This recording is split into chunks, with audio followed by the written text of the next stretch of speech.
No, I am Jadari Hayrube, a Moorish American national. I'm not a subject citizen.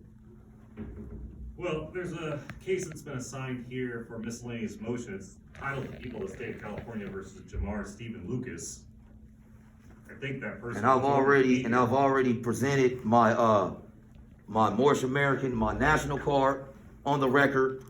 Also my Moorish American travel document with my identification page, and also my treat my also I also have my state page that's attached to this document that shows that I'm the executive occupant in the executive office of the all capital letter Jamar Stephen Lucas estate. Also, pursuant to American Constitution Article 6, all debts contracted and engagements entered into before the adoption of this Constitution shall be valid against the United States under this Constitution as under the Confederation. This Constitution and the laws of the United States, which shall be made under the authority of the United States, shall be the supreme law of the land, and the judges in every state shall be bound thereby. Anything in the Constitution of laws of any state to the contrary notwithstanding. The senators and representatives before mentioned, and the members of the several state legislators, and all executive and judicial officers, both the United States and the several states, shall be bound by oath or affirmation to support this Constitution, but no religious test shall ever be required as a qualification to any office or public trust under the United States. Well, let me ask you this. Were you the individual present downstairs when the case was called and assigned to this courtroom for the motion? It's not a motion. I'm not talking to you. No, this is my consul. He's present. Well, I'm just trying to figure out who's Jamar Stephen Lucas. We've already determined that I'm Jadari Hayrube. Do not talk over me. Mainly because there's a court reporter here. She can only write down what one person's saying at a time. You have been speaking. I'm going to infer that you're the person that's been charged in this case, and for whatever reason, the people of the state of California think your name is Jamar Stephen Lucas. That's all I'm trying to ascertain. You clearly are trying to make a record. She needs to type down everything that's being said so that you can make that record. I want you to have that record. It seems like making that record is extremely important to you because you're not being responsive to my question. So that's why we need to procedurally just move through here. I've stated who I am for the record. Hold on just a second, sir. Going forward, I'm going to ask that you not speak over anyone else. And when you're making your record, I need you to slow down a little bit so that she can keep up with what you're saying. This happens to everybody when they appear in court. When they start reading things, we have a tendency to read really fast, faster than we actually talk, and we're forming our own thoughts. So every time we have someone that is in court and they start reading a passage of something, even if it's something that they wrote themselves, their notes, it's been my experience over the last 20 years that they speed up, and oftentimes it puts the court reporter in a difficult situation of having to interrupt because they need you to slow down and that type of thing. So I'm gonna presume that the person that has been charged is here. That's you, sir, in the black suit jacket that's standing in the podium, or at the podium. And the reason I need to know who that person is because before we can go forward on any of these proceedings, allow you to make your record, figure out what we have going on here, I have to make a disclosure that since there is a representative here from the Ventura County District Attorney's Office, Ms. Raver, I have to disclose under the canons of judicial ethics that my wife actually works for that office. I've determined I'm not disqualified from hearing their cases as long as my wife doesn't have anything to do with your case. I looked through the file, at least the file that's titled People of the State of California versus Jamar Stephen Lucas. I don't see anything in there to lead me to believe she has anything to do with your case at all. She prosecutes a completely different type of case. They wouldn't send one of her cases to my courtroom, right? And again, I don't see anything in the file. Nevertheless, I go ahead and tell everybody that in every single case, because I wouldn't want you to find that out at some later point and think I was trying to hide that fact or piece of information from you. So now that we got that out of the way, right?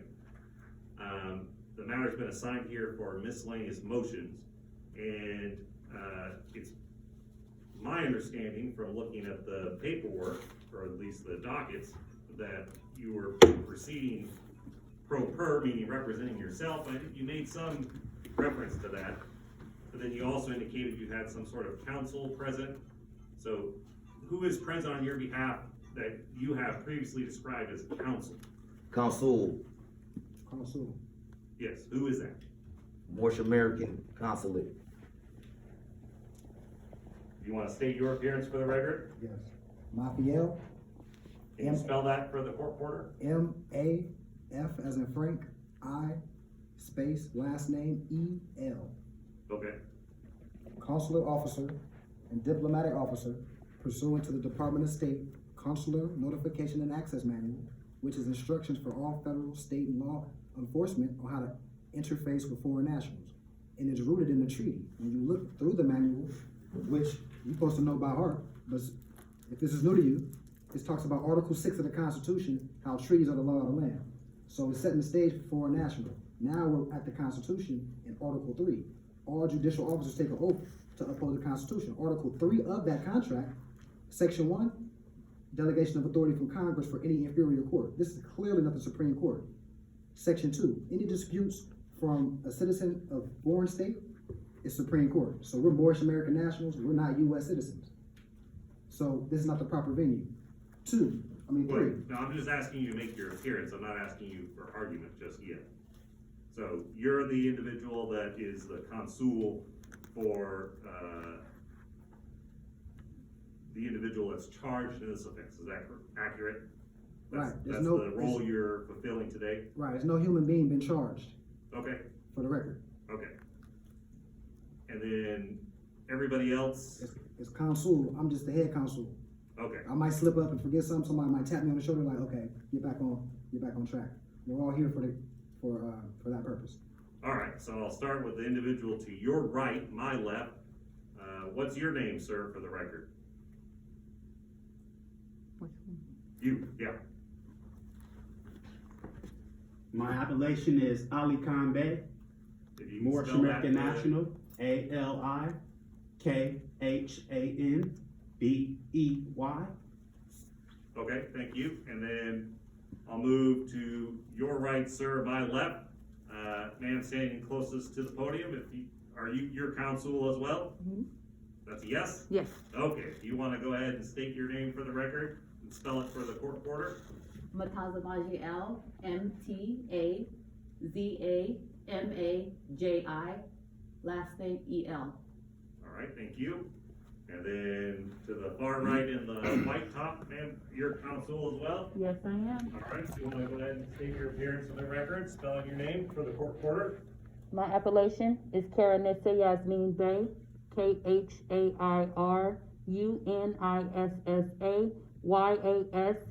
KHARYUNISSAYASMEENBEY. All right, and sir in the back, kind of standing behind everybody else.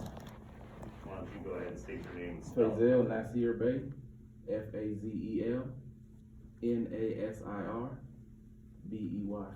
Okay. So, we need to designate someone who's gonna speak, for the purpose of the motions that have been sent here. How about by a raising of hand, who is that gonna be? All right, sir. Well, so we have two people. Let's go. All right. All right, so you're gonna speak on behalf of the individual charged here, is that correct? I'm the consul, yes. All right, and just so the record is clear, are you an attorney that's been admitted to practice before the state bar of the state of California? No, we're consul pursuant to the treaty, Article 20 and 21. I use that out about consul, and I just told you about the Consular Notification and Access Manual. Consul is short for consular. So this is from the Department of State. You're supposed to know this by heart. This is a manual that you're supposed to know. So now, the Writ of Prohibition, which was filed on September 10th, / quo warranto, delegation of authority from Congress pursuant to Article 3, Section 1. It was 10 days to provide that delegation of authority. Another element of Article 3, Section 2, like I said before, any disputes from two different citizens The proper venue is Supreme Court pursuant to Article 3, Section 2 of the Constitution. The other issue, Article 4, Section 1, full faith and credit for any judicial acts. So that means if the Supreme Court ruled on something, that's the law. Shearer versus Cullen, for a crime to exist, there must be an injured party, corpus delicti. That means a human being that we injured, and logically that injured party will come sue us. But since there's no human being that got hurt, there's no crime. And that's Shearer versus Cullen, 4A1F 945. There's been 10 days to provide the things we were asking for, and they were not motions, they were writs, not motions, right? So these things have not been addressed. Okay, so you're here on a writ of prohibition, Correct. and then what else? It's a writ of prohibition / quo warranto. Okay. And then we just filed a writ of dismissal, notice of default. Your Honor, before we address the substantive portions of the writs, I would just ask to be heard. On what? A request for continuance, Your Honor. Objection. We put a default in 10 days. Hold on. She can interrupt you. Sorry, Don't interrupt her. Sorry, apologize. Apologize. Ms. Rayburn? Thank you, Your Honor. So, Your Honor, my request is to continue this matter as early as just a one-day continuance until tomorrow, or there are two other dates that I could request of the court. My request for continuance is based on two reasons. The first being that the primarily assigned Deputy District Attorney to this case is Deputy District Attorney Susan Park. She was unavailable today, and she actually asked to continue this matter when it was down in 14, and that request was denied.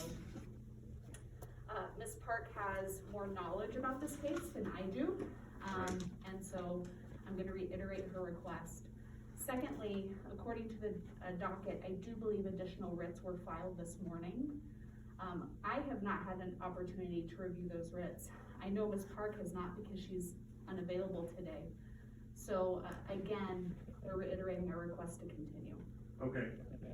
In terms of the writs that were filed this morning, what were those, or have they been provided to the district attorney's office as well? Yes, downstairs. We gave one copy to the DA. We filed one with the window downstairs for the judge, and he already made it clear that he wasn't giving no continuance. A continuance is not. Is that the writ of dismissal? Yes. I see that has a received stamp of October 19th.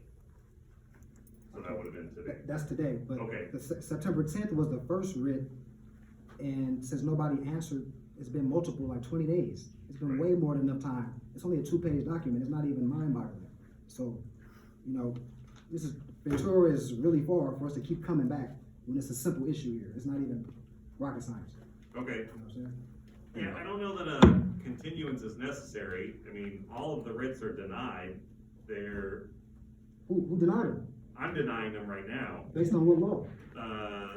They don't comply with the rules of court in terms of their form at all. They lack. An affidavit just needs to be truth in the two They lack. witnesses. Well, no. So It could be on they a lack. napkin, as long as it's truth on the record. My These are- constitutional rights need to be protected. That's These your are, constitution. the writ of prohibition and, also the separate writ of quo warranto are international documents that must be responded to. These are international documents that are protected by the Moorish nation. They are secured by treaty and constitution, as that's the only law that you're dealing with, because you have a national in your tribunal right now. I'm not a subject citizen. I'm not Negro, black, or color. You know who the Moorish national is. Now, I'll ask you please to state your name and nationality for the record. Well, my name is Derek Blon. I'm a judge here at the Ventura County Superior Court. I think it is a requirement that I'm a U.S. citizen to be a judge of the Ventura County Superior Court, so I don't think that's But he asked for your That's an nationality. issue. You said your nationality. the U.S. That's not a nationality. That's a federal corporation. citizenship, that is not a nationality, and you are a foreigner. No, I was born in California. I think I made that. But what is your nationality? What is the what is the British, origin of your British, nationality? Dutch, What are your German, Wait, English? just Yeah, one at a only time, one please. person can speak at a time. Yeah. We all have national origin, like our national origins is from Al-Marak. We're Al-Moroccans, the true indigenous aboriginals of North America, Yeah. We was which is here. where we are now. We are in the Califia territory of Al-Morocco. From the United States is only a service corporation. It is not a country. You feel me? This land is not the United States. This land is the Mexum, Northwest. Right. And we are in the country of Al-Marak. Now, United States is the occupying foreigner corporation, and Article 3 judges do not enforce statutes or ordinances. Are you an Article 3 judge? Now, and also, Well, do you want me to respond to yes, your question? are you an Article 3 judge? I'm not an Article 3. Exactly. So, But and that's why, as a national, I submitted the proper international documents requesting your declaration of authority and requesting your position as you call yourself a judge. So we asked for the documents that show, okay, you're Article 3 judge, because that is who has the jurisdiction to deal with the Moorish American national. You know this. It does not have to be proven. This is already on congressional record. well, why You not, are- why not, hold on just a second. If all of this is true, and I'm not reaching the merits of any of your arguments, I'm not disputing I'm not gonna dispute the authenticity or veracity of any of the documents that you filed. They may be international treaties, stuff like that. Generally speaking, those would be filed as exhibits to a document that is filed in this court.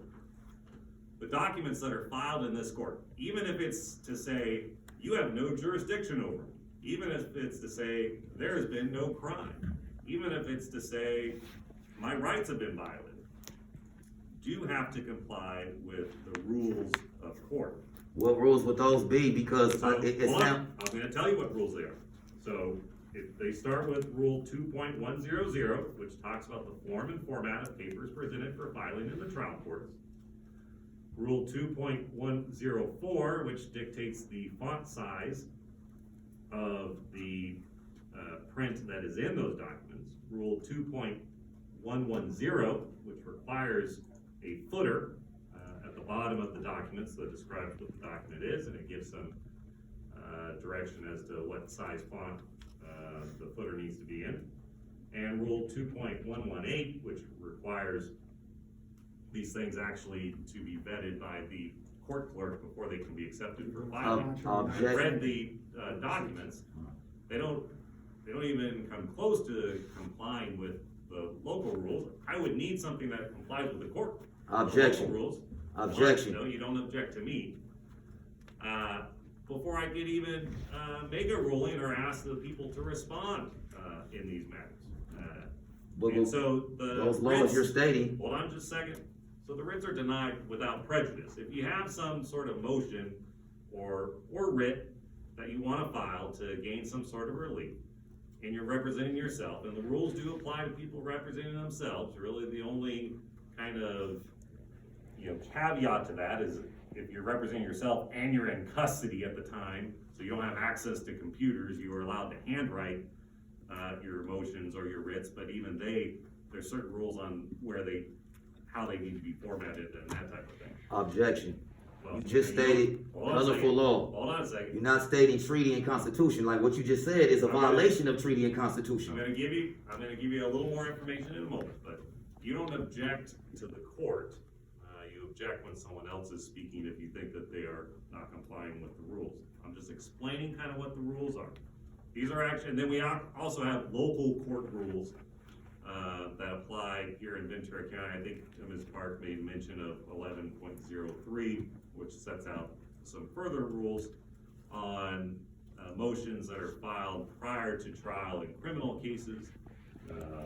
And they stand for the proposition, as all these rules, A, they shouldn't have been, none of these documents should have been received for filing in the first place, but B, the failure to comply with the state and local rules is a basis for the court to determine that the arguments are without merit. State I'm and not- local rules do hold not on a apply second, to the hold on a Moorish second. American national. See, but Hold look, on a excuse second. me. I'm gonna give you. You're stating laws that don't apply to the national. You're talking about local and state laws. Only law we're dealing with is the supreme law of the land, which is the Constitution and treaty. That's why you have the position to sit where you're sitting, because you took an oath to uphold those laws. Now, you don't have to usually uphold them because One person usually at a time. you're dealing with subject Slow down. citizens. Yeah, Slow down. But right now, you're dealing with the Moorish American National. You know the Superior Court of Ventura County does not have any jurisdiction over the Moorish American National. That's why you're talking state and local laws, because you don't want to deal with the treaty and the Constitution. That's all we're dealing with. No state laws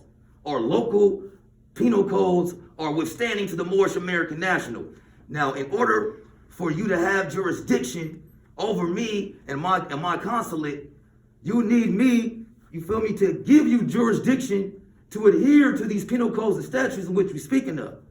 I didn't submit to you, these documents are not local and state law, these are international legal documents. These documents come for the Moorish National Republic federal government, Northwest Africa, the Moorish Divine National Movement of the world, Northwest of Maxim, Northwest Africa, North America, the North Gate. Now, I presented judicial proclamations, declaration of name change from my consulate. I presented you a declaration, affidavit of fact, stating that I'll be making a special appearance. I have submitted my national card, front and back. I have submitted my Moorish American travel document, a stake page with my national identification page. I've given you everything that you need to know who I am. You feel me? So to ask a Moorish American national why he's not adhering to state and local laws, because I'm a constitutional national. Feel me? This is not a constitutional courthouse. You are not an Article 3 constitutional judge. You don't stand on these principles, but you took an oath to them. Took an oath to uphold them. Now, when you're dealing with the national, you have to uphold and protect my rights that are secured by the Constitution and treaty. You have to enforce the treaty. So everything that you're saying, everything that the district attorney is saying is a violation of that. You're saying that you don't have to uphold the treaty. You're saying you don't have to enforce the Constitution right now. You're not saying anything about Constitution or treaty. All you're talking about is penal codes and statutes. There is no penal codes and statutes. Only thing we're dealing right here, right now, is constitutional law. And you are also a member of the British Accredited Registry. This district attorney is a member of the British Accredited Registry. The British Accredited Registry has no jurisdiction over a Moorish American national. It's a violation. That's why they have consular courts set up, you know what I'm saying, for these matters right here. Now, you can contact the Moorish American consulate, which was showing the information, was shown right here on the back of my national card. And if you don't want to do that, you can send this case to the federal court and you can let them decide what they want to do with it. But continuing to ask a national to come up into this de facto colorful courthouse is a violation of international law and treaty.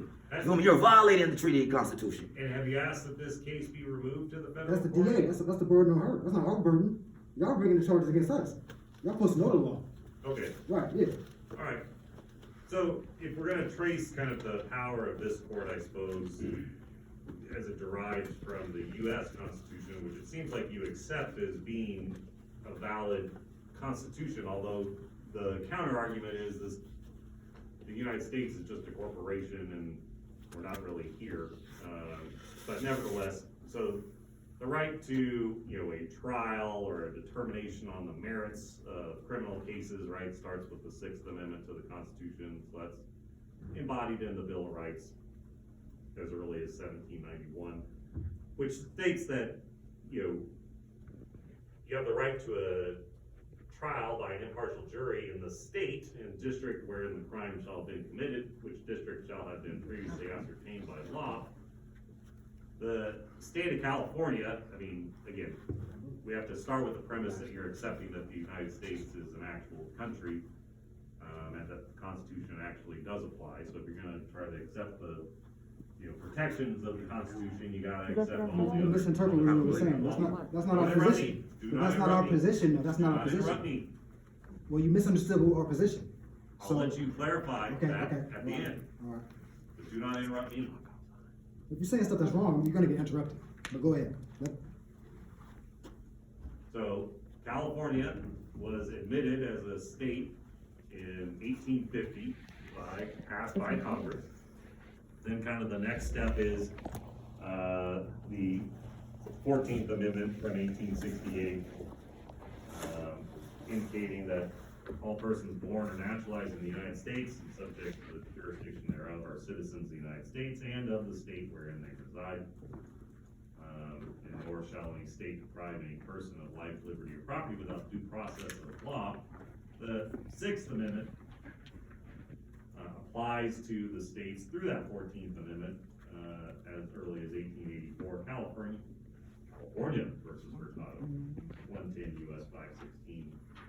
The law of the land in each state, which derives its authority from the inherent reserved powers of the state, exerted within the limits of those fundamental principles of liberty and justice, which lie at the base of all of our civil and political institutions. The great security, which resides in the right of the people to make their own laws and alter them at their pleasure. And then the California Constitution, that's kind of the initial framework of how we get to a state that, falls under the umbrella of the United States Constitution, and then the state constitution is what specifically authorizes Superior Court judges to have original jurisdiction and, essentially all causes except for a very limited number. So that's the kind of equivalent on the state level of the Article 3 kind of component of the federal constitution. So that's a roundabout way of how I ended up here, right? You're asking, well, what am I doing here? There you have it.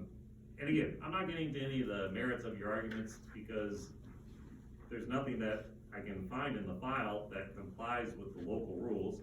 I understand you feel like you don't have to comply with the local rules based upon your citizenship and kind of the self-apparent nature of the documents that you have filed and that type of thing. And there may be some merit to those arguments. Again, I'm not reaching the merit of the arguments as to whether or not the people can actually prosecute you based upon your nationality and country of origin and any sort of binding treaties. But I do know that if those arguments are going to be advanced in written form, the requirements are that they do comply with the California Rules of Court. I'm unaware of any authority that would allow, other than, as I mentioned, the individual who's incarcerated representing himself that doesn't have access to a computer or typewriter. I'm unaware of any authority that would allow me to not require that the parties adhere to that. I'll also note, just in passing, because I know on some level you're vouching for the authenticity and the reliability of the documents that have been submitted to the court and received over the life of this case, establishing kind of the fundamentals of the arguments that you're intending to make. In looking at the documents prior to coming out, I noticed one of them, the one that was received in May of 2019, which kind of draws this connection between, because it includes a birth certificate for Jamar Stephen Young Lucas, and then an affidavit of Jamar Lucas, which I think is an attempt to kind of show that the interconnection between the individual appearing before us and how that individual was, at least at birth, described as the name of the person that's been charged here. But page 2 of that includes a document that at the top says United States of America, and it has the U.S. seal, it says Department of State. Below that it says to all to whom these presents shall come, greetings. And then it has some documents, but then it has a block at the bottom which indicates that the document was either prepared for or at the very least signed by the United States Secretary of State, Michael R. Pompeo. There's a declaration saying that he signed the document, and then there's a line that says Secretary of State, and then there's a signature that says Michael Pompeo. And, you know, filing documents, although there are some rules for attorneys, especially if they know that certain documents have no legal, merit, that's not really the issue. Presenting false documentary evidence, so trying to pass something off as actually having been signed by the United States Secretary of State if it hasn't actually been signed by the United States Secretary of State, the signature, which I'm sure is readily ascertainable to determine if this signature on the document that has been filed is actually true or correct, or whether this document was filed with the court in some sort of attempt to mislead the court. That's a felony under Penal Code Section 134. I know you don't think the Penal Code applies in your particular case. I just note that would be my concern in the zeal to make an argument that may have merit. And again, I'm not reaching the merits of the argument today. And I'm not foreclosing you from raising these issues in a properly noticed and framed motion. And I'd hate to see that get lost in the kind of fog of documents that are submitted that just really have a ring of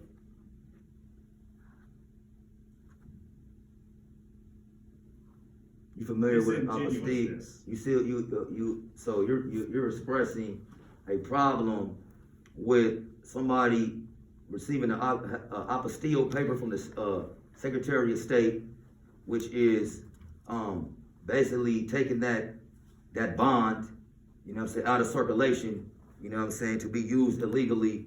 That's why nationals file apostille papers.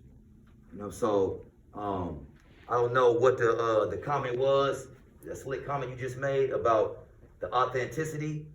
That document came from Washington, D.C. It has the seal from Washington, D.C. with the Secretary of State's name and signature on it. Now, if that was a false document, you're absolutely right.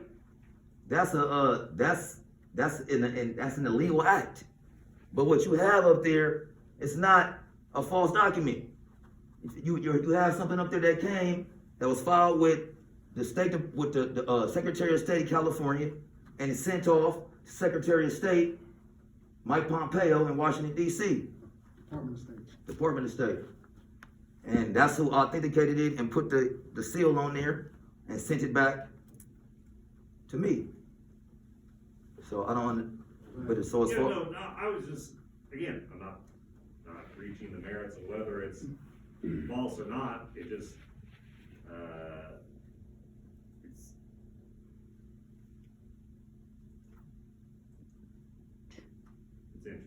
it's interesting. It's interesting. Yeah. You're not used to dealing with Moorish American nationals. It's okay. Yeah, I don't know that I am. Okay. Yeah, no, that's fine. I think that's an accurate, accurate representation. Yeah, so sir, you said that I was misapprehending kind of the nature of the concerns that you had, so kind of boil it down to the kind of most concise manner that you can. Yes, so you made a couple situations about crimes and things that are committed within the state of California. So a state, this is a state. Like we said, pursuant to Article 4, Section 4, everybody has a right to a republic form of government. So the same nationality of people have the right to have elected officials and create a body politic, which is in harmony with the Inter-American Declaration on the Rights of Indigenous People, right? So that's another issue. As far as forcing us to assimilate with the state of California or whatever. You can't travel through the state of California. That's a corporate filing. I could file a corporation. It's called the state of California. That's not the land. So for you to say to commit a crime in the state of California, that's not tangible. It goes back to the whole injured party. How can I injure the state of California? And it must be an injured party for there to be a crime, pursuant to Sharon versus Color. It's a Supreme Court case. It's already been decided. Yeah, and do you have the actual site for Yes. that one? Scherer, so Scherer versus Cullen, Cullen, 4A1 F .945. So, A1F. Okay. right. So, once again, pursuant to the law, Black's law, a state is not, it's a group of people bound together by common law in an organized body. That's the law. Black's law, edition, 4th edition, right? So, it's impossible to injure the state of California. So, a crime can't be committed in the state of California. Because that was your reasoning, right? Can't be committed in the state of California, or can't be committed against the state of California? No, I'm addressing the statements you made earlier, because you're saying if a crime was committed in the county or the city of Ventura or state of California, that type of verbiage in general, it must be an injured party for a crime to be committed. It's already been decided in the Supreme Court.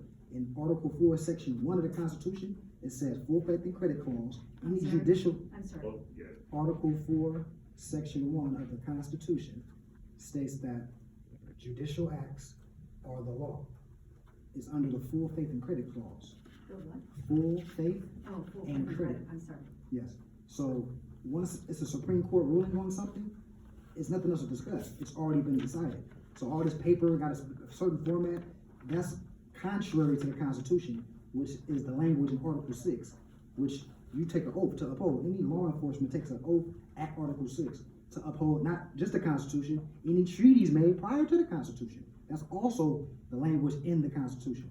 So we're trying to have our constitutional rights protected and not molested, right? Also, federal law and Supreme Court cases apply to state court cases. Howlett versus Rose. 496 U.S. 356, a case in 1990. So once again, it's already been decided. It's not really about nobody else's opinion. Your job as a trustee to uphold the Constitution. I agree with you there. I am duty bound to follow the precedent of the United States Supreme Court. And then the California Supreme Court and the courts of appeal that aren't in disagreement with one another.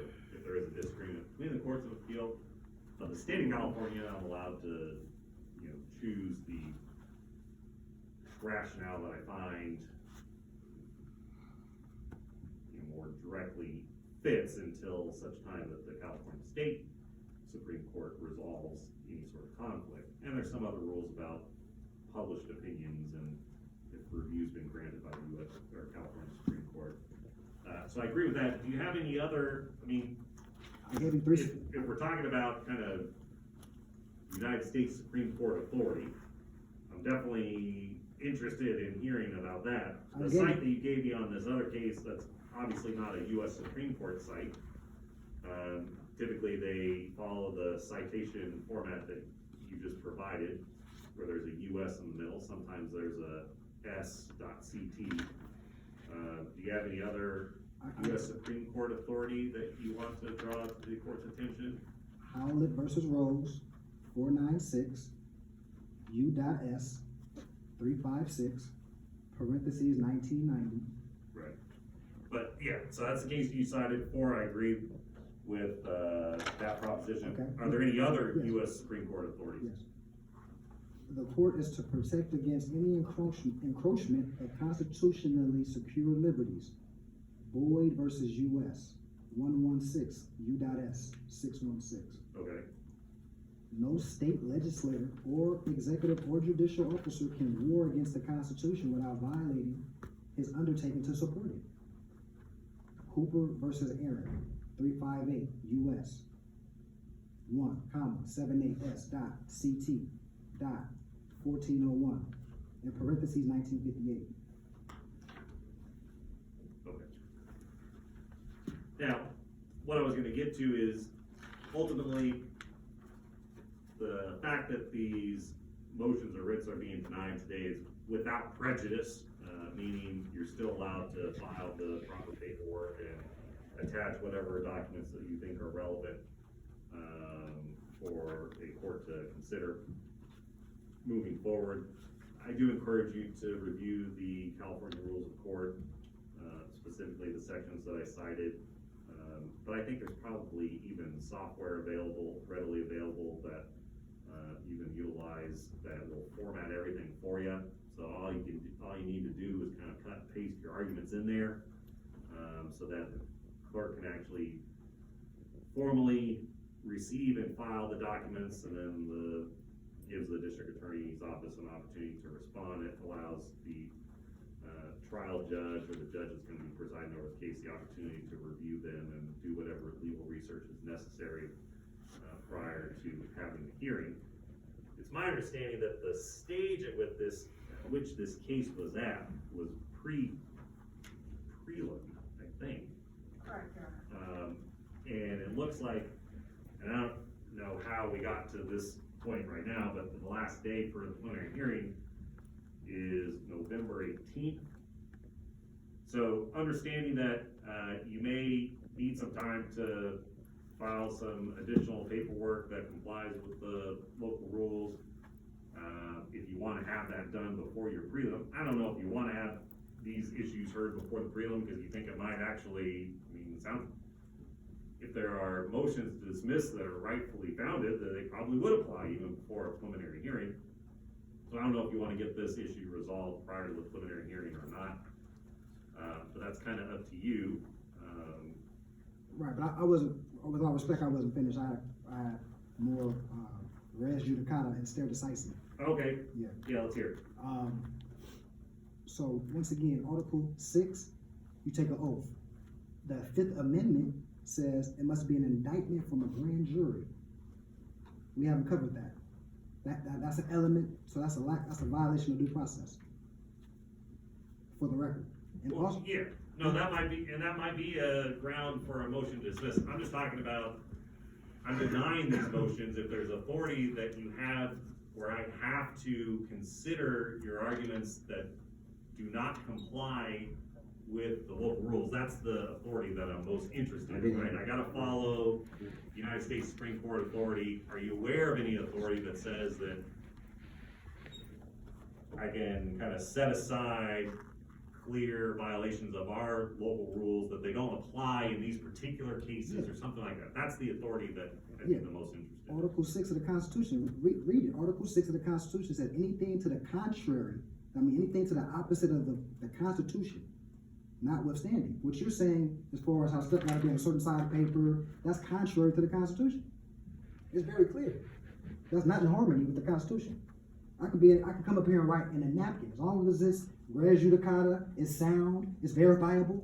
Your job is to uphold my constitutional right. It don't matter about no size of paper. That's called color of law, and that's a violation under Title 18, Section 242, deprivation of rights that are secured by the Constitution. You're trying to enforce an unconstitutional body of law after it's been put on the record that is unconstitutional, and you're still talking about this size of paper. Right. That's irrelevant about the size of the paper. Who Don't you cares? think that if every court that I'm aware of, kind of state and federal, right? The federal courts have very specific rules in terms of the form and format that documents must be in to be received. The United States Supreme Court has very specific rules in terms of how the documents must be presented, down to what color the cover of the brief is that's submitted based upon what role you have in arguing the case. Are you the petitioner? Are you the respondent?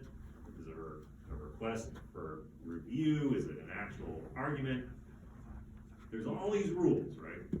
So I would imagine that if there's all these rules that have been around for a long time, and your position is the rules can't apply in your, at least in your particular situation, or there's something unconstitutional about having rules about how documents need to be formed and formatted and filed,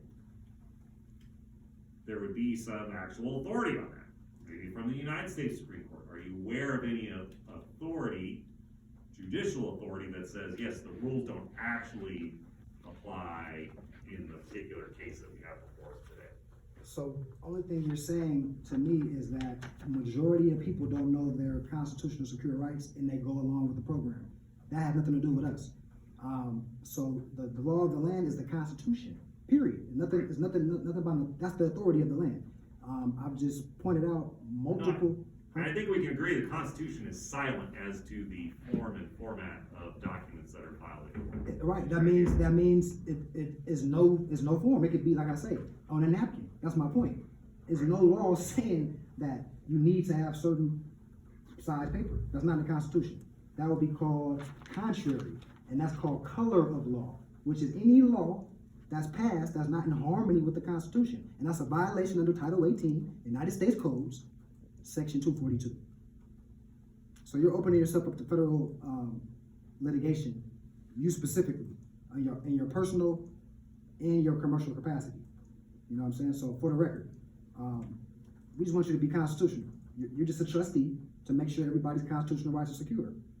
We thoroughly went through the Constitution. You keep talking about a law that's not to the contrary. It's not in harmony with the Constitution. Article 6 says anything opposite, it doesn't matter, notwithstanding. So you keep bringing up civil procedure and the rule of the court. That's not, if stuff in that rule of procedures or what you're talking about is in harmony, yeah, we can use that because it's in harmony. But anything not in harmony is called color of law.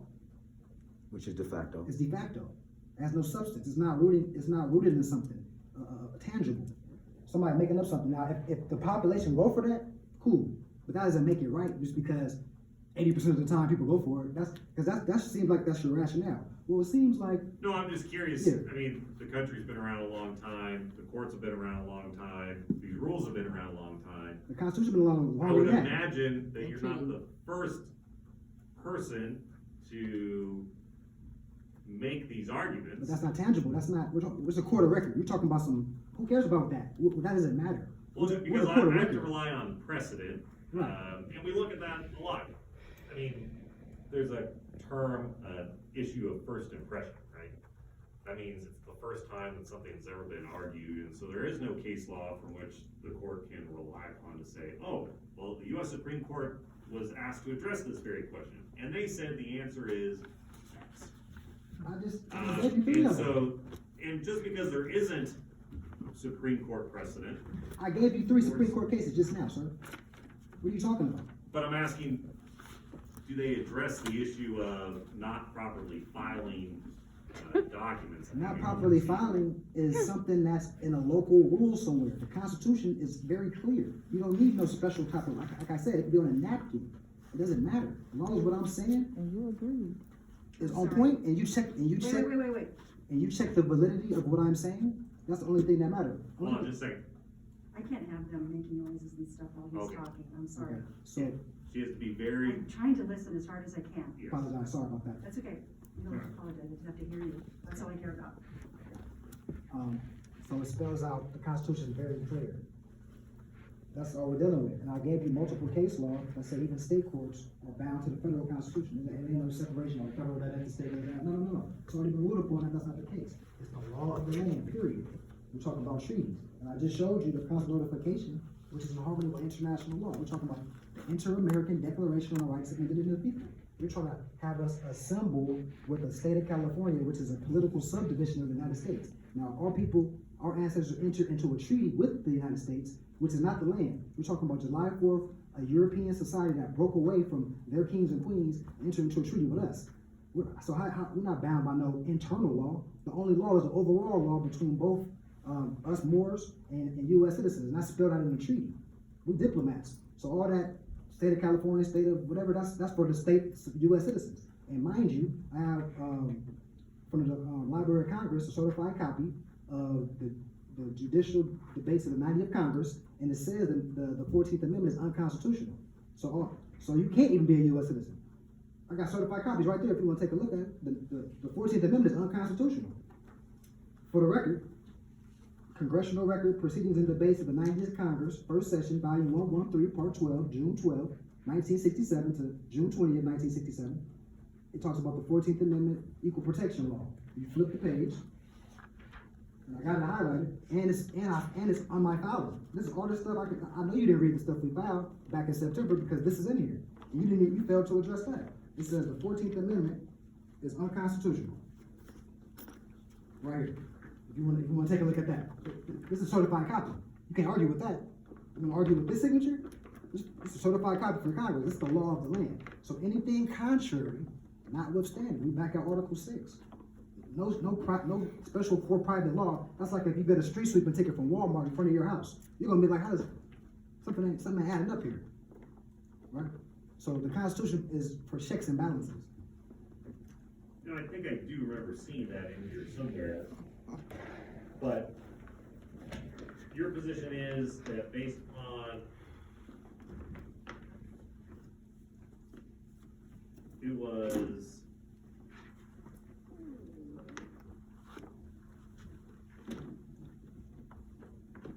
that there's a congressional record where they, on the record, debate whether or not the 14th Amendment is constitutional. It said the 14th Amendment is unconstitutional, it was already ruled upon. Yeah, who said that? I mean, congressional record, the people at the seat, whoever was there. Which one was this? Because Congress doesn't declare something unconstitutional. They pass the laws and then or if it's a constitutional amendment, it could be passed by. And it wasn't passed, that's my point, it wasn't passed. And it gave, when you read it, it gives the reason why it wasn't passed. Now, if you want me to read that on the record, I'll read it on the record. Now, why don't you, is that a copy that I can look at? This is my original certified copy. I'll give it back to you.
Why he keep shaking?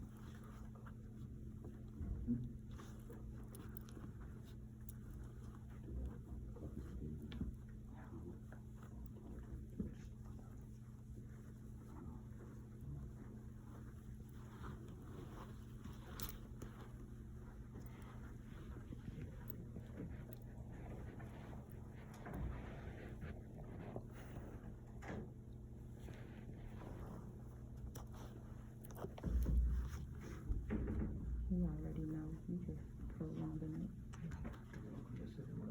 it. Listen, man. Listen.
And the argument that is contained in that document, which is, you know, the official record of Congress, is the argument that was made on the floor of the House by, Congressman from, sounds like Louisiana, Mr. Rarick. It's not legal authority for anything, unfortunately.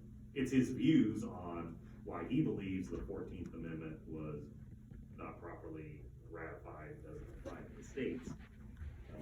But that's not actual authority that I could follow. I mean, So, like I said, yeah, legislative argument, I'm trying to like work down the decision tree. Sometimes courts need to look at the legislative intent of a statute to determine its meaning, if the words are ambiguous, but that's not really the issue here. So, the congressional record, unfortunately, just is not authority for anything on an inferior court such as this. I'm just laying the foundation, and once again, you're actually in error. It actually was decided. If you would have kept reading, you would have saw it was decided. But outside of that, I read all the way to the bottom where then he starts talking about the Middle East. I stopped reading there, because I gleaned that he was going on comments that did not involve the 14th Amendment. right. So once again, I'll give you multiple. Back at this. The reason when you read this, you're supposed to have read it. This is a manual. So your nationality determines your citizenship. It also says, what is a foreign national? Oh, it's a diplomat. It's a diplomat, right? So we're ambassadors and diplomats of our nation. We're not U.S. citizens. So now we're back to the Constitution. Any disputes between the state of California, which is a creature of the United States, so that is a U.S. citizen. A corporation is a U.S. citizen. A person is a corporation, trust, whatever. That's still a person. So any disputes between the United States or a creature of that and anybody else, anybody foreign to that, Supreme Court. That's pursuant to Article 3, Section 2. It's very clear. So that's not the proper venue. If you want to pursue a matter, it needs to be in a federal venue. But again, we're kind of circling around. I get that you have very specific arguments that lead you to believe that this is not the proper venue, or that the defendant cannot be charged. I'm talking about, and again, I guess maybe you've already made your argument. Yeah, you could write something on a cocktail napkin and submit it, and the law is the law. I'm unaware of that authority, though, and that's why I was asking if you have any authority that stands for that particular proposition that would somehow overcome the burden that I believe is in front of you, that none of these documents that you've submitted comply with the rules of court to where I can even consider them. Understanding that my plan would be to give you the opportunity to file them in a proper format so that a court, maybe it ends up being this court later down the road, has properly based motions in front of it, or requests in front of it that I can act on. So you're telling me all this res judicata, stare decisis, Constitution, and I just told you anything contrary, which will make whatever you're talking about color of law. The United States Code is a violation. This is verifiable stuff I'm telling you. So you're telling me you're stuck on the paper size or things of that nature versus the merit. That's Exactly what I'm telling you. Right. Yeah. So you're operating under color of law. And Derek D. Mallon, you're opening yourself to federal litigation in the federal court for Title 18, United States Code, Section 242, deprivation of rights under color of law. Color of law? What is color of law? Any law that's not in harmony with the Constitution. That's what color of law says in this law dictionary. So you seem stuck on this color of law. We're not operating under color of law. It's Constitution and treaty. I understand. And there's a mechanism, if you think I'm getting this wrong, there's a mechanism for you to take that up. I guarantee you, wherever you go above here will definitely make you comply with the size and format rules as it applies to whatever is filed. Well, that's not true, because I filed federal cases and it's letter size, it's nothing, they're not tripping like that. We filed in the Orange County Ronald Reagan building, federal building. They're not tripping like that, what you're talking about. Okay. The federal building not tripping, how tedious you talking about? The federal building don't trip like that. Yeah. So, I don't know what you're saying. I'll state for the record. Hold on just a second. Don't take it personally, I've had these same arguments, with practicing attorneys here in this county, where I've routinely denied their motions for failing to comply with the local rules and forms. Once again, no motion was submitted. It was an averment of jurisdiction, quo warranto. For the record, to be read into the record, notice to agent is notice to principal, notice to Wait. principal If you're gonna read, you gotta read slower. is notice to agent. Can you? Averment of jurisdiction, Hold on, quo warranto. hey, stop talking. Start from the beginning, And just go just slower. go slower. I have to make a record. I'm trying to allow you to make your record, you gotta help us out there. Averment of jurisdiction, quo warranto, already placed on the record and entered into the record. For the record, to be read into the record, notice to agent is notice to principal, notice to principal is notice to agent. Res judicata, Higgins versus Levine, 415 US 533. There is no I'm sorry, Slow down. 415, US U.S. 533. There is no discretion to ignore lack of jurisdiction. Joyce versus U.S. 474 2D 215. The law provides that once state and federal jurisdiction have been challenged, it must be proven. Maine versus Thibodeau, spelled Thibout 100 S. CT 2501 1980. Jurisdiction can be challenged at any time, and jurisdiction once challenged cannot be assumed, it must be decided. Basso versus Utah Power and Light Company, 495 F 2D 906, 910. All government entities and alleged private corporations must be a creature of the United States American Constitution. This is a formal request and command for County of Ventura Superior Court and or County of Ventura District Attorney's Office to produce for the record the physical documented delegation of authority as proof of jurisdiction as required by law, Article 3, Section 1 of the United States Republic Constitution. So where's delegation of authority? We haven't got it. You trying to skip steps. This is clearly not the Supreme Court. This is an inferior court. Pursuant to Article 3, Section 1, inferior courts need delegation of authority from Congress. Matter of fact, it needs to be on the wall, like credentials. So Public bonding, public hazard bonding of corporate agents. All officials are required by federal, state, and municipal law to provide the name, address, and telephone number of their public hazard and malpractice bonding company, and the policy number of the bond, and if required, a copy of the policy describing the bonding coverage of their specific job performance. Failure to provide this information constitute corporate and limited liability insurance fraud, Title 15 United States Code of Law, and is prima facie evidence and grounds to impose a lien upon the official personally to secure their public oath and service of office, Title 18 United States Code of Law 912. Whoever having taken an oath before a competent tribunal, officer, or person in any case in which a law of the United States authorizes an oath to be administered, willfully and contrary to such oath, states and subscribes any material matter which he does not believe to be true, is guilty of perjury and shall be fined no more than $2,000 or imprisoned no more than 5 years or both.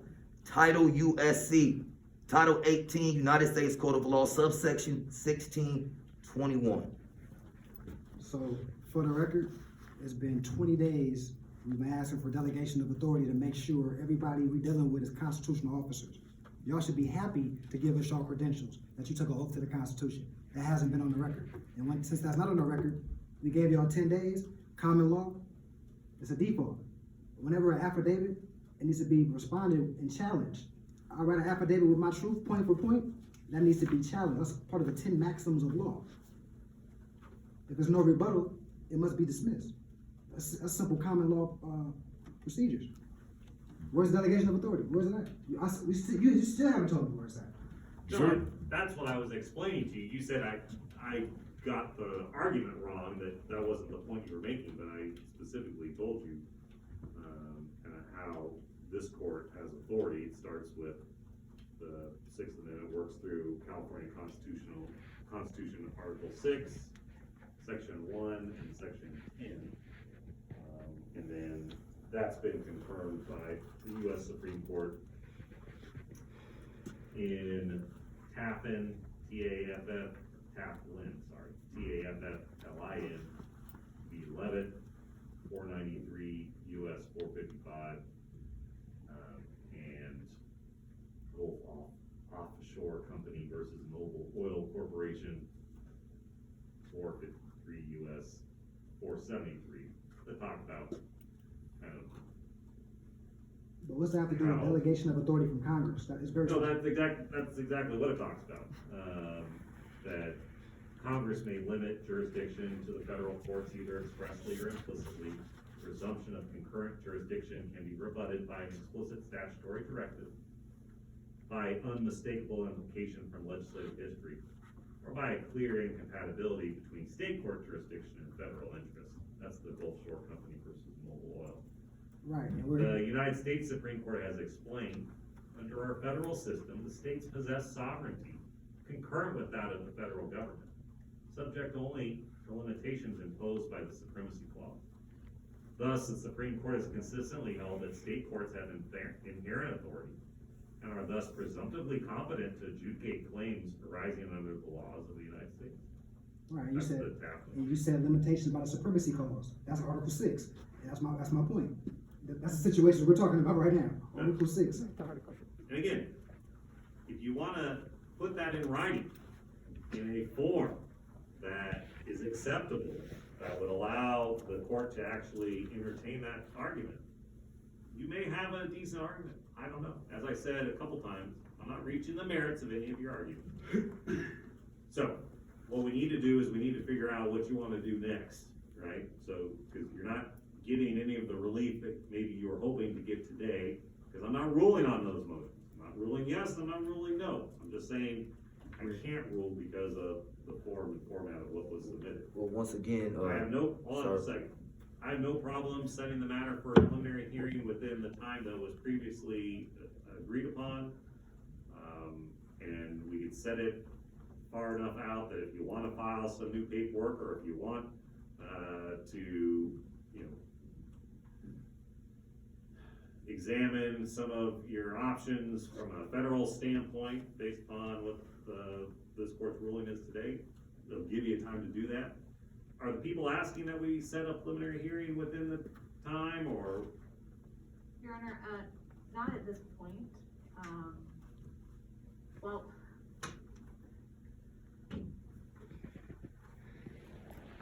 I guess my question is, if defense intends to file additional documentation, we're fine continuing on miscellaneous motion. However, if defense is satisfied with what they've submitted, the court's denied the writs, we'd ask for a preliminary hearing to be set within time, or prior to November 18th. And I can set it for another early disposition conference as well, so that you have an opportunity to file additional paperwork, so maybe, you know, have some sort of hearing that's, heard for a preliminary hearing, and then have a preliminary hearing before the 18th of November. So, sir, how would you like to proceed? I'll state for the record that jurisdiction, once challenged, is to be proven, not by the court, but by the party attempting to assert jurisdiction. The burden of proof of jurisdiction lies with the assertor. The court is only to rule on the sufficiency of proof tendered. C. McNutt versus General Motors Acceptance Corporation, 298 U.S. 178, 1936. The origins of this doctrine of law may be found in Maxfield versus Levy, 4 U.S. 330, 1797. 4 U.S. 330 Dahl, 2 Dahl dot, which is D-A-L-L, 381, 2 U.S. 381, 1L.ed.424. Also, Article 3, Section 1. The judicial power of the United States shall be vested in one Supreme Court, and in such inferior courts as the Congress may from time to time ordain and establish. The judges, both of the Supreme and inferior courts, shall hold their offices during good behavior, and shall at stated times receive for their services a compensation which shall not be diminished during their continuance in office. Section 2, Article 3 of the United States Republic, North America Constitution. The judicial power shall extend to all cases in law and equity arising under this Constitution, the laws of the United States and treaties made or which shall be made under their authority, to all cases affecting ambassadors, other public ministers, and consuls, to all cases of admiralty and maritime jurisdiction, to controversies to which the United States shall be a party, to controversies between two or more states, between a state and citizens of another state, between citizens of different states, between citizens of the same state claiming lands under grants of different states, and between a state or the citizen thereof and foreign states, citizens, and subjects. In all cases affecting ambassadors, other ministers, and consuls, and those in which a state shall be a party, the Supreme Court shall have the original jurisdiction. In all the other cases before mentioned, the Supreme Court shall have appellate jurisdiction, both as to law and fact, with such exceptions under such regulations as the Congress shall make. The trial of all crimes except in cases of impeachment shall be by jury, and such trial shall be held in the state where the said crime shall have been committed, but not when committed within any state. The trial shall be at such place or places as the Congress may have law directed. Congress has already put on the record that nationals, Moorish American nationals, belong in consular venues. This is not a consular venue. When would you like to come back? I demand a dismissal of this case right now. And if you do not agree with that demand of dismissal, then I will have to request for you to send this to the federal court. Removal to a federal court. If the oral request for a dismissal is respectfully denied, I haven't heard any grounds as of yet that would allow me to dismiss this matter under the court's authority with section 1385, or for some other violations. There's other dismissal mechanisms, but generally speaking, you need to plead what is the dismissal mechanism. And I'm well aware that this is an inferior court, maybe the most inferior of courts. The state superior court has to look up to everybody else. I lack the authority to remove this case to federal court, but certainly maybe some other court has the ability to do that. But that request is also denied. I do ask a question for the record. Are you stating that as a magistrate who works for the Superior Court of Ventura County, that you have jurisdiction over the Moorish American National? You have jurisdiction over Moorish American nationals. Well, you're asking for like an advisory opinion as to whether or not You took you're a lawful man who took an oath and affirmation of the Constitution and treaties that we stand on. So, as a lawman, do you have jurisdiction over the Moorish American National? Well, again, until today, I was unfamiliar with the Moorish American National. How can you be unfamiliar with that? Sir, how can you be unfamiliar with that? You're a Freemason. You know exactly who we are. You're giving me more credit than I deserve. What I can tell you is that the California Constitution delineates the specific powers and the authorities of Superior Court judges here in Ventura County. As I said earlier, it's Article 6 of the California Constitution. Section 1, the judicial power of the state is vested in the Supreme Court. courts of appeal, and superior courts, all of which are courts of record. Section 10 of that article says the Supreme Court, courts of appeal, superior courts, and their judges have original jurisdiction in habeas corpus proceedings. And later on, it states that the superior courts have original jurisdiction in all of them. So, if it's a Moorish American individual that is otherwise properly brought before this court under the California Constitution, yes, I would have jurisdiction.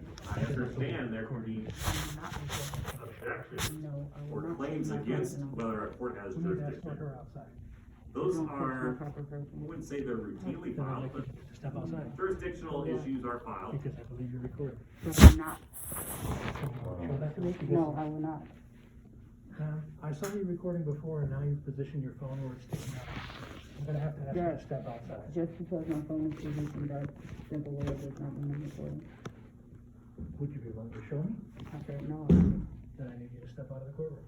You have no delegation of authority. And let him just. Let's finish. Not a big deal, let's finish this up, man. Like, Great.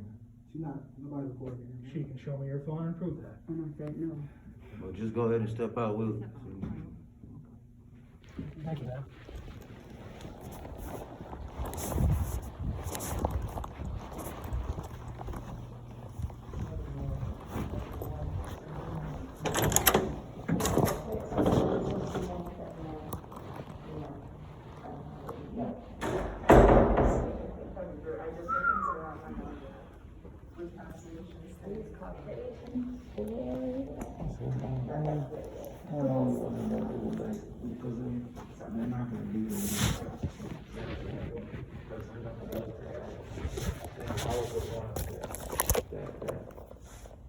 The Moors got to me, and they don't want